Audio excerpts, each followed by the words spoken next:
like most of my videos, I do not have a script. And sometimes I'll write a few notes down, but in terms of a proper, hey, let me sound like I've really put a lot of thought into the presentation of how I'm going to speak. Unfortunately, I have not done that once again with this particular device. Consider subscribing. So right now, this is the OnePlus 12R, and I've only had it for a couple of days, and I'm really on the fence about my desire to keep it. Not because it's a bad phone, and I will talk more about that. My only real issue with it, which I'm not faulting the phone because I knew it before I bought it. The only real issue I have with it is its size.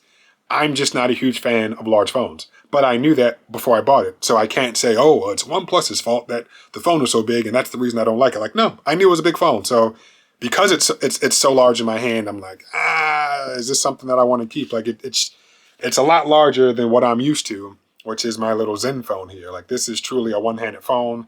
This one, not so much. So that right now is the leading reason I might get rid of it. But there are a few other smaller things, and those small things are just when you don't look at the phone in a vacuum. So as I just mentioned, my Zen phone here, yes, it's smaller. I do like that it has a flat screen as opposed to a curved screen.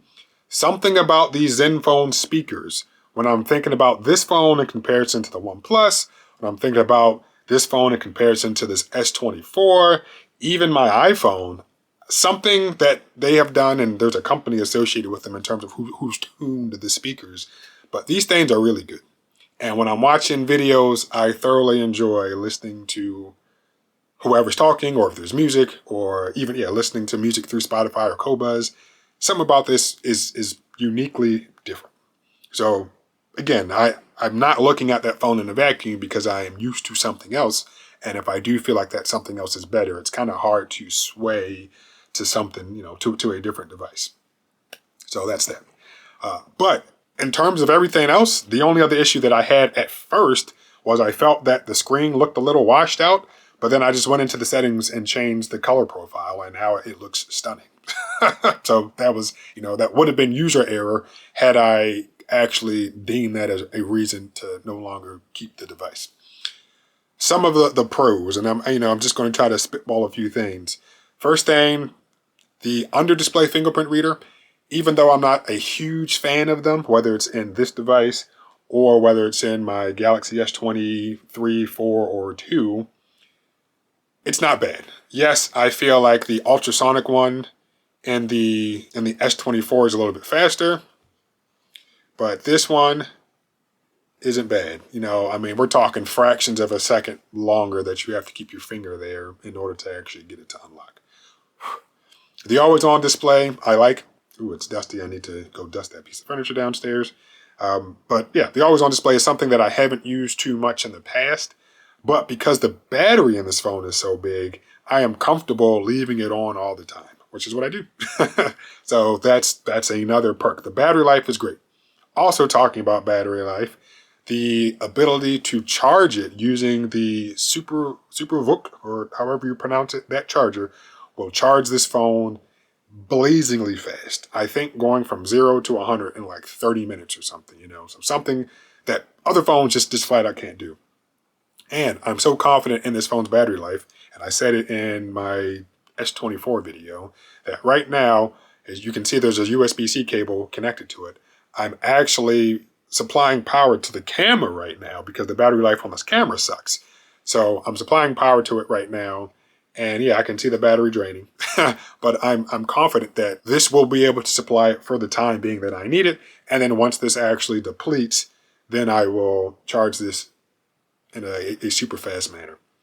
Another thing that also helps with battery life is the variable refresh rate. Now, people who have reviewed Samsung devices, especially the S24, I always hear them say, yes, it's an LPTO display. It's able to go between 120 and 1 hertz. And for my testing with the S24, I've never gotten it actually down to 1 hertz. I've gotten it down to 24, and that's the lowest that I've gotten. Even right now, while it's locked with the always-on display, it's down to 24. I would think that would be the perfect time to ramp it down to 1 hertz, but that just doesn't happen. Now, here with the OnePlus 12R, even when I'm on the home screen, and it's hard to see, yeah, you won't be able to see the 1, but when I move, you can see the 120, and there's a 1. So yeah, you're able to see that variable refresh rate going from 120 all the way down to 1 hertz. So that's another huge pro when it comes to this device. Software support seems to be pretty good. Right now, there's literally an update waiting for me to install. I don't know exactly what all it's going to consist of, but I hope that OnePlus chooses to support this phone well. I think you're guaranteed, 3 years or 3 major OS updates or upgrades and 5 years of security updates. So that's good. I have not really used it for making calls because right now I have a data-only SIM in the phone.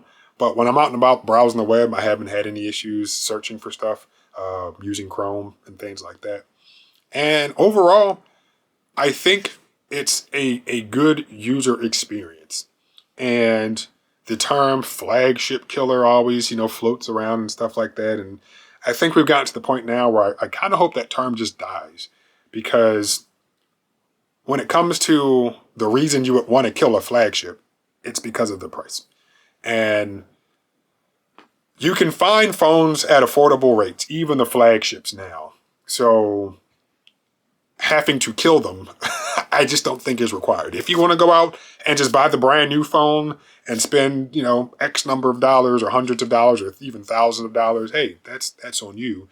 But I feel like, yeah, there are definitely other avenues that you can take to save money on your flagship devices. Now, I have to mention it because it does cross my mind because it is one of the reasons that I bought this model. And as a result of that, I do feel a little deceived. But when OnePlus first either announced the phone or I was talking about it in the past and even up past its actual formal release, OnePlus said that the 256 gigabyte variant had UFS 4.0 storage. Users tested the phone and found out that that was not the case. And now OnePlus has come out and said, yeah, you're right. It's UFS 3.1, but it still performs well.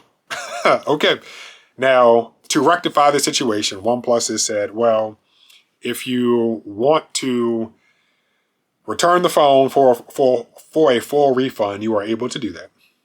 But if you want to keep it, by all means, cool. And OnePlus stands by the quality of their device. Now, as I mentioned, I bought the 256 gig version because I thought I had the faster speeds. And for an additional, $40, I guess. Not quite 40 because I lost another discount. But so let's say 40-ish dollars. I got twice the storage, twice the RAM, and supposed faster storage speeds. The increase in RAM and storage really weren't that big of an issue for me because all of my other devices that I use primarily, and in fact that's almost a lie, most of my devices are 128 gigabytes. Some of them are 256, but I don't come anywhere near filling up 128 gigabytes worth of space, so needing 256 just isn't something that I actually required.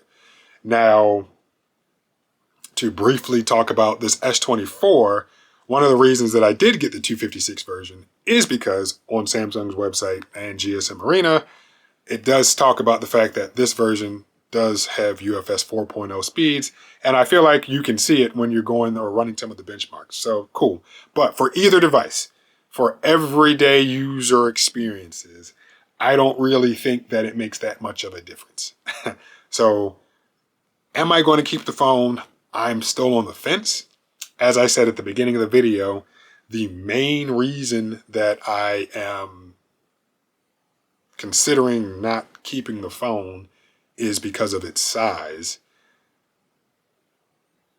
That's just something that for me sometimes is a non-starter. Even though I bought it knowing how big it was, I said, well, maybe I can get used to it. And yeah, in my hand, I'm just like, it's so unwieldy that if I want to do something on the phone, I feel like I need to use two hands.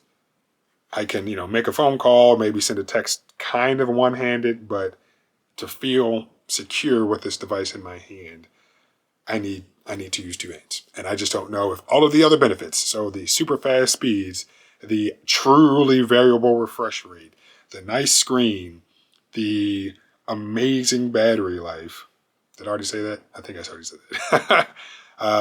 And, the promise of 3 to 5 years worth of support, which in comparison to Google and Samsung is nothing now, but I agree with, I want to say the CEO of OnePlus, that after 3 or 4 years, the overall user experience isn't going to be that great anyway, for some Android devices. So we'll see how Samsung and Google are able to continue supporting their devices past 3 and 4 years.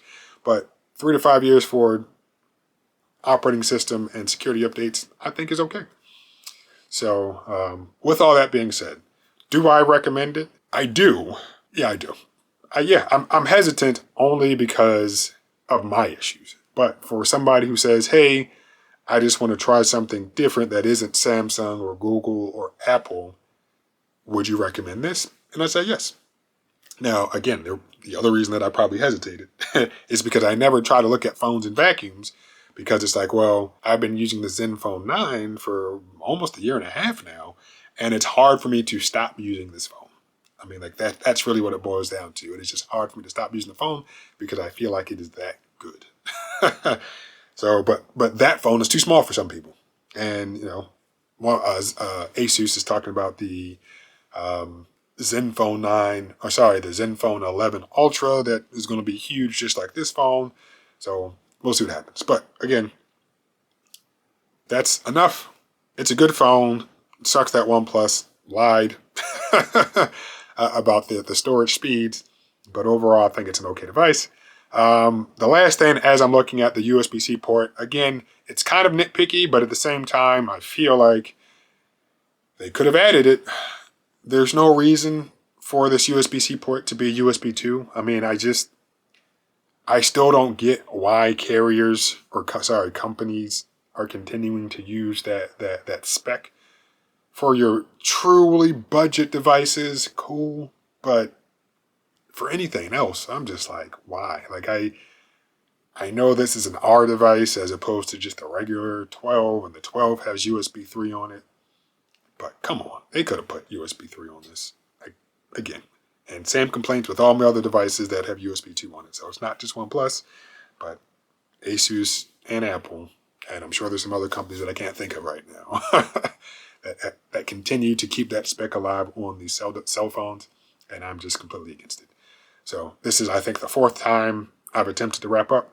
It's a good phone. If you have any questions, by all means, put them down in the comment section. And until the next one, I will continue playing around with this. And I will talk to you later.